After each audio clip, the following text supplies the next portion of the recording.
Hi, I'm Micah Halpern. Thank you for joining me today as I do some thinking out loud. Our first segment is called Background Briefing. The first thing I've been thinking about is the most recent ruling of the ICJ. Back in January 2024, the United Nations International Court of Justice, the ICJ, located in The Hague, ruled against Israel. The ICJ advised Israel to act in a way that would prevent genocide. It was a strange ruling, and as articulated in the ruling, Israel was not actually committing genocide, but in their opinion, the court's opinion, there were conditions that could lead to genocide, and they wanted Israel to try to prevent that from happening. Okay. Now, once again, on July 19th, 2024, the same ICJ ruled against Israel. This time, it was a sweeping condemnation of Israel. This time, the ICJ ruled that Israel's annexation, Israel's policies, and Israel's control in the areas that the Jewish state captured from Jordan and Egypt in 1967 in a war as discriminatory against Palestinians and a violation of international law. The decision was unanimous, not the first, second, or third time that this has happened, or something like this has happened, and I'm certain, quite certain, that it will not be the last. For the record, Israel does not recognize the court, and hence, Israel did not defend itself. Israel did, however, submit a written note that asserted that the proceedings of the court do not consider Israel's security needs and considerations. That's actually a quote. The ICJ's decision was a staggering 80 pages long. Even more staggering is that the president of the court is Nawaf Salam, and Salam is hardly an impartial judge.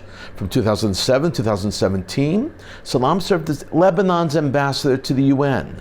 During his tenure as ambassador, Salam voted over and over and over and over again to condemn Israel. Salam voted to condemn Israel 210 times. UN Watch is an independent, non-governmental organization whose mandate is to monitor the United Nations. The UN Watch released some of his statements made by Salam while ambassador. In 2008, let's say, Salam delivered a speech accusing terrorist Jewish organizations of committing organized massacres. In 2015, he called Israel a triumph of blatant racist and colonialist choices. On Twitter in 2015, in June, he tweeted, "Israel occupation of Gaza and of West Bank, unhappy birthday to you at 48 years of occupation." He also wrote, "Israel must stop the violence and end the occupation." And portraying critics of Israeli policy as anti-Semites is an attempt to intimidate and discredit them, which we reject. All these are quotes. One reason Israel does not recognize the International Court of Justice is because the lead judge in the matter against Israel is completely, blatantly, and unabashedly biased against Israel. That's just one reason. Just one reason why Israel doesn't recognize the ICJ. The silver lining to this ruling against Israel is the only positive element in this travesty of justice is that the International Court of Justice wields no power. It is an advisory court, and in this case against Israel, was brought at the suggestion of the Palestinians, who are not members of the United Nations, and therefore have no standing. It was the United Nations Secretary General, Antonio Guterres, who brought the case to the ICJ in the first place on behalf of the Palestinians. Guterres will now bring the ICJ decision back to the General Assembly, which, for the record again, like the ICJ, the General Assembly has no authority either. The GA, or the General Assembly, is nothing more than a group of 193 nations that passes resolutions. Not surprisingly, many of those resolutions are directed against Israel. The GA, or the General Assembly, hands down passes more anti-Israel resolutions than resolutions against any other country in the whole entire world. The Israeli government issued a predictable condemnation of the ruling, and that makes sense. Then Jerusalem added another element. Israel added that these proceedings by the Palestinians are a ploy to place international pressure on Israel to force political resolution to a conflict that can only be resolved diplomatically. Israel said that this decision would undermine the peace process, a process that has already been stalled for more than a decade. A statement issued by the office of the Israeli Prime Minister reads, and I'm quoting here, "The Jewish people are not conquerors in their own land, not in our eternal capital Jerusalem, and not in the land of our ancestors in Judea and Samaria. No false decision in the Hague will distort this historical truth, and likewise the legality of Israeli settlement in all the territories of our homeland cannot be contested," unquote. For their part, the advisor to the Palestinian President Mahmoud Abbas, Riyad Maliki, referred to the case as, quote, "a watershed moment for Palestine, for justice, and for international law." He indicated that other nations must now uphold the clear obligations outlined by the court. There should be no actions of any kind to support Israel's illegal occupation. That is the international pressure that the Israeli Prime Minister's office was referring to. Case closed. It's obvious, isn't it? Coming up next, points of view. First up is not a column. It's actually an editorial from the Wall Street Journal, and it was published on July 25th. This editorial is entitled, "Anti-Israel Protesters Make Netanyahu's Point," and it's subtitled, "They Burn the U.S. Flag and Deface Monuments with Pro-Hamas Slogans." Remember, this is an editorial, and the editorial board sits and agrees on the topic and on the ideas, and then someone is charged with crafting the piece. Most often it's someone from the board. They tend to be short. The editorial spends most of its ink describing the protest, and they are shocking. The protests against Bibi Netanyahu, they are protests against Jews, and they are protests against Israel. This is how the editorial begins. Prime Minister Benjamin Netanyahu delivered an impressive speech to Congress on Wednesday, making the case for Israel's just war and laying out a reasonable plan for what's next. Israelis can be proud, Americans less so, because the boycott by dozens of Democrats, no way to treat an ally at war. Protesters ran wild in Washington, breaking the law with impunity while trumpeting their hatred of America, Israel, and Jews. That deserves greater attention. It began Tuesday evening when anti-Israel activists targeted Mr. Netanyahu's hotel. Bon appetit, the Palestinian Youth Movement wrote on Instagram. Mealworms and maggots, not talking about Netanyahu, were left on the banquet tables, and crickets were released on multiple floors of the hotel. We feel bad for the hotel staff and also for U.S. taxpayers. Donations to the charity that controls this group remain tax deductible. On Wednesday, a mob outside Union Station tore down the U.S. flags and burned one of them to chants of Allahu Akbar. In place of Old Glory, they sent up a flag of Yasser Arafat's Palestine Liberation Organization. An outnumbered police officer was dragged and thrown to the ground. Most of this destructive activity was shielded from the public. I was stunned to see that the print edition of the New York Times did not actually even mention or have the gumption to show a single picture of the destruction and the graffiti. I was stunned by that. The editorial continues by quoting the graffiti on the statue of Columbus that read, "Hamas was coming." Stunning, just stunning. The editorial continues. The mob defaced federal property, writing slogans such as "Hamas is coming" on the Christopher Columbus monument, and "Qassam, Qassam, make us proud," cheering Hamas's military wing. On the American Legion's Freedom Bell, a protester shouted on video about killing the Jews. A few waved Hamas and Hezbollah flags. The obscene acts underscored Mr. Netanyahu's point that many anti-Israel protesters choose to stand with evil. They stand with Hamas. To their fellow travelers, he said, "You have officially become Iran's useful idiots." Senator Chris Murphy criticized these lines as unfair, only to have to condemn the pro-Hamas cheers hours later. Vice President Kamala Harris skipped the speech to address a sorority lauded the anti-Israel protest movement earlier this month. They are showing exactly what the human emotion should be as a response to Gaza. On Thursday, she too condemned the despicable acts. How about the prosecutions? Credit to House Speaker Mike Johnson, who led several Republicans to Union Station on Wednesday night to raise new American flags. The editorial concludes with a warning. They warn America that this behavior is what's in store for the Democratic Convention. As they put it, the editorial board puts it, not all pro-Palestinian protesters are this despicable, but most of the anti-Israel movement despises America and seeks to intimidate Democrats into submission. This faction of the Democratic coalition could spoil the Chicago Convention and the public place near you. That's how it concludes. This chaos erupted not just on American soil, but in the capital of the United States. And to me, actually, it's appalling. Coming up is a column of a very different sort. The column was penned by Micah Halpern, the First Lady of Israel, Isaac Herzog's wife. It was published on July 11th, 2024 in Time magazine online. It's also in the print edition, but there are almost none of them. First Lady Herzog's column is entitled, "We Cannot Give Up on the Women Abducted from Israel." This beautifully written piece is a powerful plea to Western world to remember the female hostages in Gaza. It's important to remember all the hostages, their names, their stories, their family members.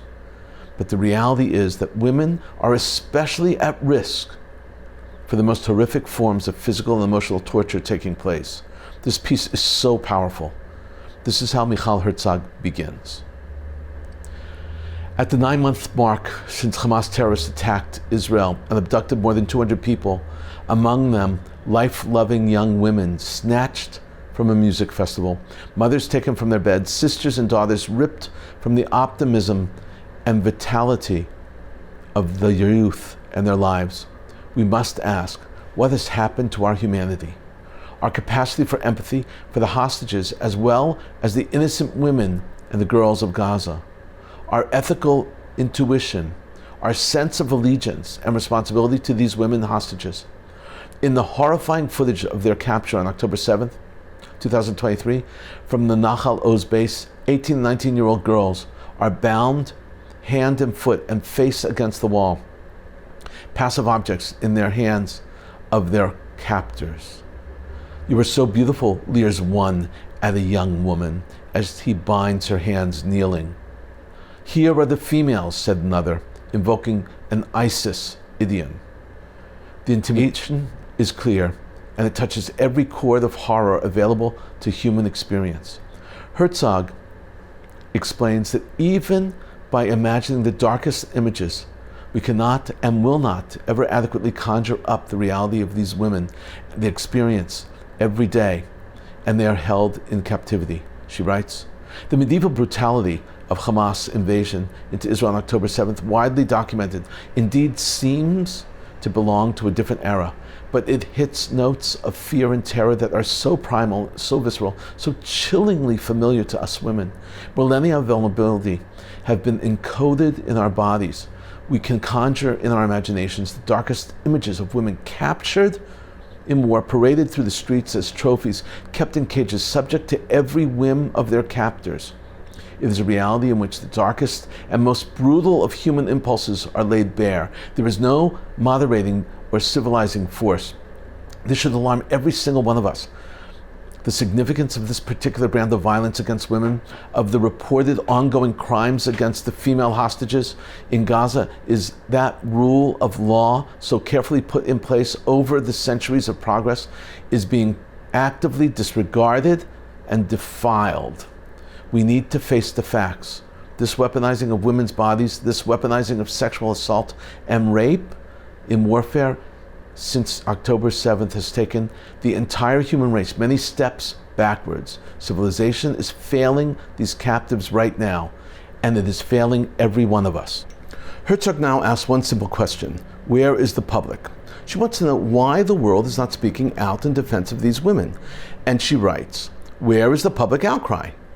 Where is the outrage? Where is the vocal conviction across the board? And that is, this type of violence against women is unacceptable and will not pass in silence. Where is the voice broken and piercing the fierce on behalf of these women?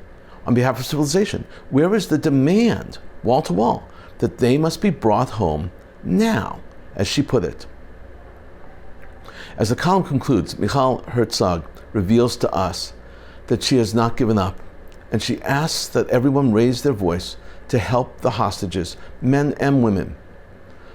She writes, "I know well the primal vulnerability that comes with being a woman and a mother, but I also know about how primal power that these roles carry. I, along with millions of other women, haven't given up, not on these women and not on our humanity.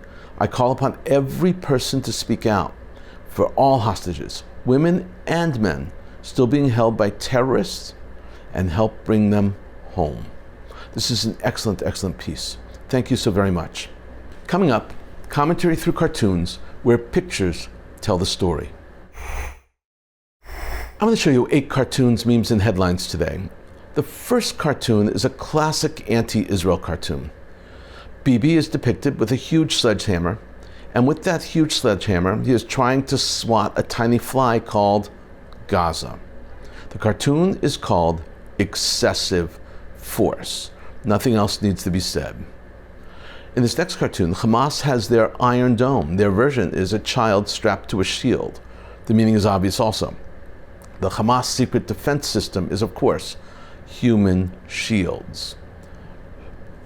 This next meme is a meme that it's a fake headline from the spoof humor site, the Babylon Bee. The headline reads, "Palestinian researchers discover a startling correlation between hiding hostages in your home and people shooting you."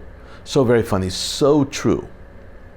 Next up is a fun fact also. It pokes fun at the fact that almost all victims reported by Hamas Ministry of Health are women and children. The Gaza Ministry of Health reports almost no male deaths. The fun fact is, Gaza has the largest transgender community in the Middle East, with as many as 15,000 men identifying as women and children. That's hilarious. This next cartoon takes on great discrepancy in news reports from Gaza and complaints from Hamas in Gaza. What is it? It is hostages were fed well, or there's no food in Gaza. That's funny. Now we have an actor, Gene Wilder. "Oh, you don't like the way we rescue hostages? How about not taking them next time?" That's funny.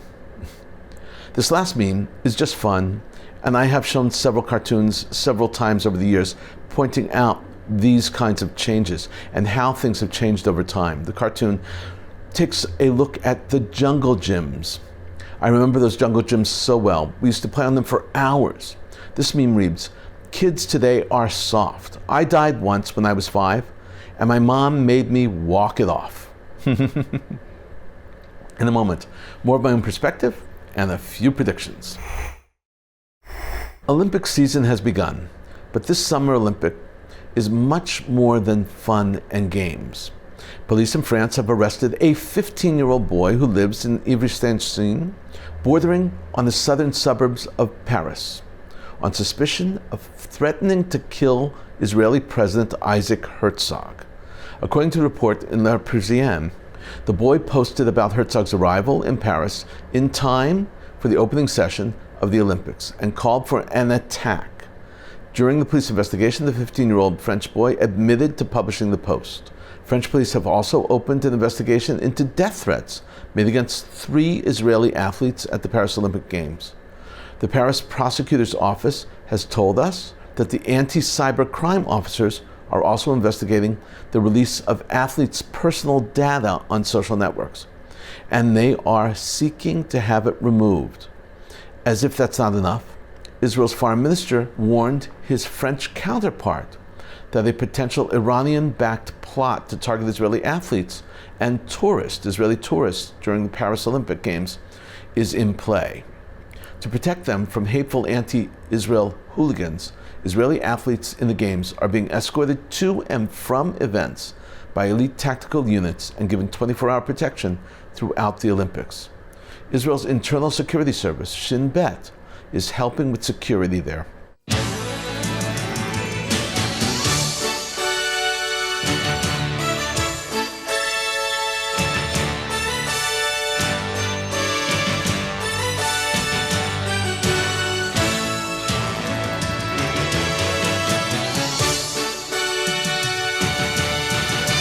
As for the games themselves, Israeli Baruch Samalov opened the Olympic judo competition with a victory over his Moroccan rival. The Moroccan rival, however, refused to shake his hand at the end of the match. Following his victory, the Israeli judoka pointed to the Israeli flag emblazoned on his uniform. A short while later, however, the judoka Baruch Samalov lost in the round of 16 to a Tajikistani and was eliminated from the competition in Paris. After the legal time ended without a score, the match went to a gold score, which is overtime, and Samalov lost after 1 minute and 17 seconds. As in the fight against the Moroccan opponent in the first round, Samalov's opponent did not shake his hand there either. In the women's division, Israeli judoka Kefen Primo won her first match by defeating her Korean opponent. Kefen Primo will not win the bronze in Paris in 2024. She lost to Hungary's Reka Pup in the bronze medal bracket. Instead, Geffen will finish the Olympics in a respectable 7th position, leaving the Olympics and moving on to other news in a demonstration of raw anger against the Israeli leadership. Coupled with long months of disappointment and frustration, a group of protesters claimed responsibility for burning memorials to the victims of the Nova Music Festival found on Highway 2 on the coastal road near Caesarea. It was at the Olga interchange and the Beit Yanai interchange. The activists did not reveal their identities, but issued a statement stating that when the Knesset went on a 91-day recess while the hostages languish, our sons and daughters are sent to war with no destination, and that national deserters return from vacation abroad where he can only cares for himself. We are going to remind the people of Israel that we are here and we will not let up until everyone returns home. We will not let up on you until everyone returns home and elections are held in Israel. That's a quote from those who defaced the memorial. Emotions are very, very high. Very, very high. After Israel accused Hezbollah of killing 12 children and teenagers in a rocket attack in the Israeli-occupied Golan Heights, U.S. Secretary of State Antony Blinken announced that he does not want to see an escalation of the conflict. Israel said it will strike hard against the Iran-backed group after the incident. Blinken also said that the U.S. was in talks with Israel about the incident. Lebanese media is reporting that the IDF conducted a bombing raid, a series of bombings actually, in Lebanon's Bekaa Valley region. The targets were 90 kilometers or 56 miles north of Israel across the Lebanese border. We've been thinking out loud about a lot today.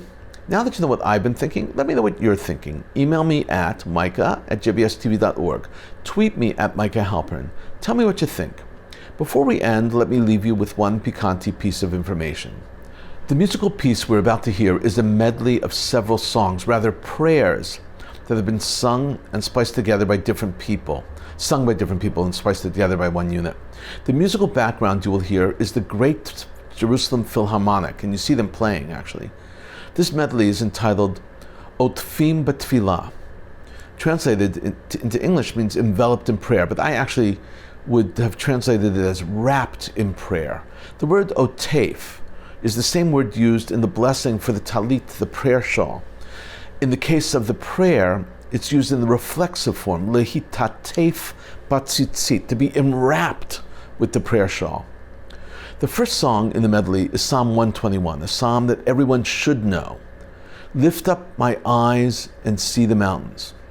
The next is Achenu Kol Beit Yisrael, best translated as all of Israel is united.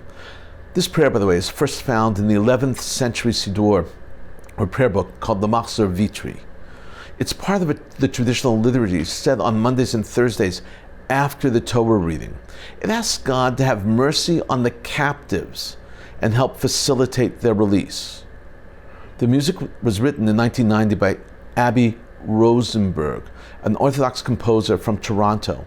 And finally, the last is we hear the prayer to protect the fighters defending Israel, the prayer for the Tzahal.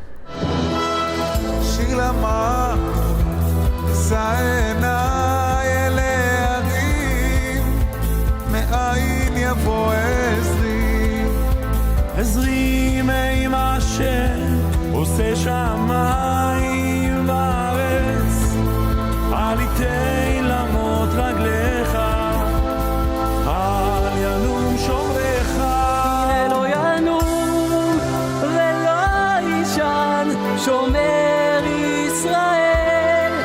השם שומרך, השם צילך, על יד ימינך. יומם השמש לא יככה, וירח בלילה. השם ישמורך מכל רע, ישמור את נפשך. השם ישמור צאתך ובואך, מעתה ועד עולם.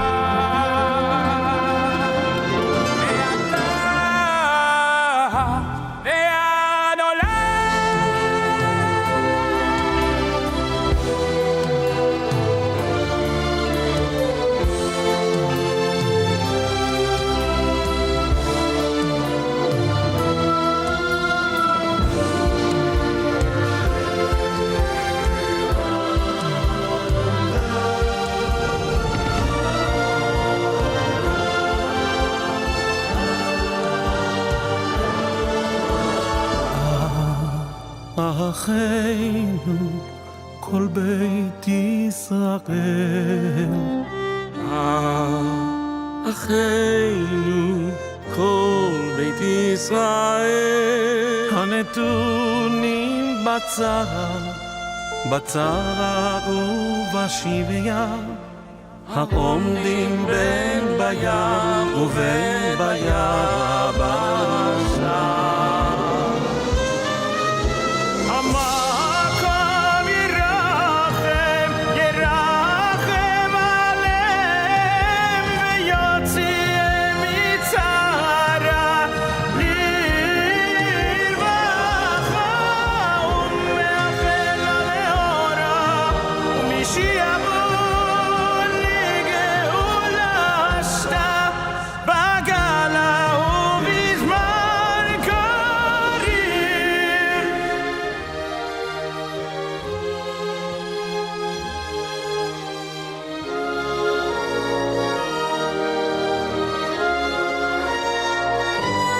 מי שברך אבותינו אברהם יצחק ויעקב, הוא יברך את חיילי צבא הגנה לישראל, כי אדוני אלוהיכם הולך עמכם להילחם לכם עם אויביכם, להושיע אתכם, ונאמר אמן.